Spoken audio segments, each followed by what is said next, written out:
these are my 5 favourite Disney moments that have happened to me. Susie's Disney Adventure. Okay, so my top 5 favourite Disney moments. Everyone has them. So, I don't know, whether it's the first Disney film you see, or one of those things that just makes Disney really magical, or where you're just kind of like, that was amazing, or something you just never ever forget. So it was really difficult to narrow it down to 5 because I kept thinking of more things, and I was like, which one's my favourite more than the other? So anyway, I'll give it a go. So number 1, in my last vlog episode 7, I mentioned Who Wants to Be a Millionaire, Play It, as an old attraction that I really loved. And anyone that knows me, you wouldn't necessarily think it when you first meet me, but if you ever do anything competitive with me, I get really insanely competitive at it. My friend Suzie organised a bowling trip a couple of months ago as part of a university thing, and they couldn't believe how competitive I was. I was like, I have to win, and not winning drove me absolutely nuts. So it's in a nice way. I just like, who doesn't want to win when you're competing against something? So back to Who Wants to Be a Millionaire.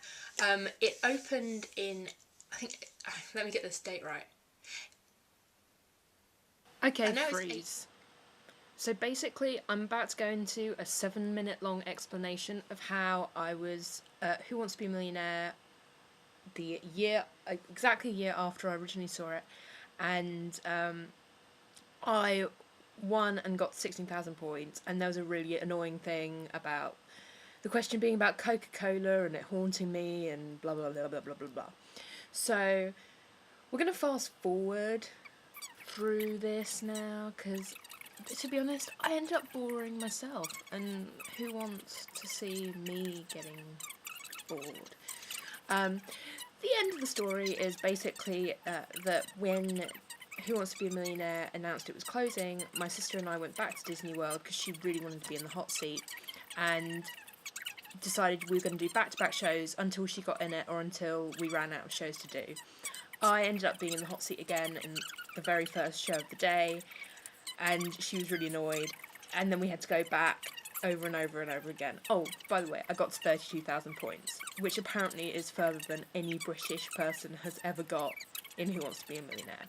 Well, at the time, anyway. So that's my Who Wants to Be a Millionaire story. And here are some of the pins I won.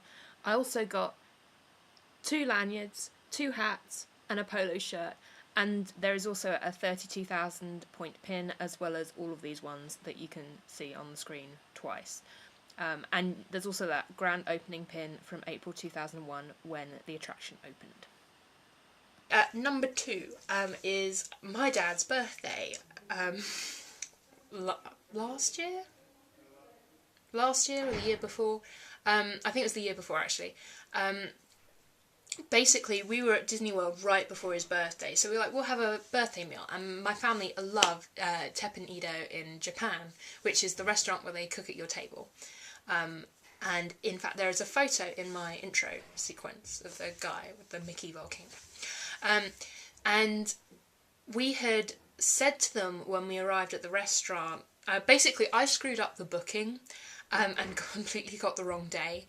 And so we turned up and none of the bookings were there. And my mum kind of did the whole, oh, it's my husband's birthday and we were really looking forward to it. So they managed to find us a table and squish us in. And she really genuinely was doing the birthday thing as a please give us a table. And we get to dessert and we didn't want any dessert, but they ended up bringing out a birthday cake for him and giving him a birthday hat and all sorts and singing him happy birthday in Japanese and stuff. And we were just like, see, that's what makes Disney special, because things like we didn't ask for it, we didn't know they were going to do it, but it was really cool. So that was number 2. Number 3 was quite possibly one of my favourite Disney trips ever. And I have David, Ryan and Deborah to thank for this one. Basically, when I was out in LA, these were 3 friends that I met in halls that were all from California, various places in California, and we were like, we should go to Disneyland on a trip, and we decided to go Veterans Day. Possibly not the best of plans, but there you go. So we were up at like 5 in the morning, and we had cereal and milk in the car and stuff, and it was really cool. But it was the most amazing trip ever, and there's a picture that hopefully I'll have brought up on the screen now, of us going on Space Mountain. But it was the most fun I've ever had in Disney Park, and I was with some of my best mates in the world, so quite literally in the world. Number 4, my sister and me. There are always funny incidences at Disney World, and one of the most, there are a couple of memorable ones with her. She actually walked for the first time in the Disney store in California. She also got lost in Wonders of Life, which is circular shaped, and basically it was one of these things where she's on one side, we're on the other, and we're like doing this. We found her. I don't recommend losing your children in Disney World. It is panicked. I've never seen my mum look so terrified. But it was kind of funny retrospectively.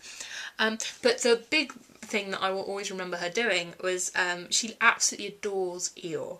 Like, she has every cuddly Eeyore that has ever existed.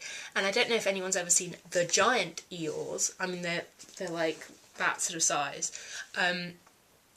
But when she must have been about the same size as this Eeyore. Like, it may have even been bigger than her. And we go into the big Disney store in downtown Disney, and she sees this Eeyore, and she basically hugs it, sits on the floor, and won't move. And we were like, we'll come back and get it tomorrow. And she's like, no, I want Eeyore, no, we're not leaving, we're best friends, and doing all this. And it was really cute. And so my sister in the Disney store with Eeyore would be a favourite moment number 4. And finally, moment number 5. During my brief, well, it was a year-long gap between universities, I went to Disney World a couple of times, and I think it was the trip I did in about April, May. I knew while we were out there, it was the 10th anniversary of Animal Kingdom opening, and I knew that they were going to do special events the day it opened, but they really didn't publicise it at all. So unless there was some specific reason why you knew about it, as a tourist in the parks, you wouldn't have had a clue. And I remember getting on the bus from the hotel that morning to Animal Kingdom insanely early because I knew it was going to be busy. And everyone else was waiting for the bus to Epcot because that was the one that opened early that day. And I was like, why would you go to Epcot when it's the 10th anniversary celebration of Animal Kingdom? So I get there, and they did this big opening thing with Jane Goodall and Joe Rohde, who was basically the brains behind the park. And I think actually I've got a video clip. I don't know if I've got it on my computer, but if I do, I will show it in a second to finish off the episode. And Joe Rohde did a signing later that day, and I got to meet him, and I was just like, it's Joe Rohde, the Imagineer. He created Animal Kingdom, and he created Everest, and it was just incredible. And he was really cool, and I met people in the queue that day to meet him, and it was just one of those really great experiences. So that is Disney moment number 5, and I'll show you a clip now. We're at Walt Disney World. Welcome to Disney's Animal Kingdom.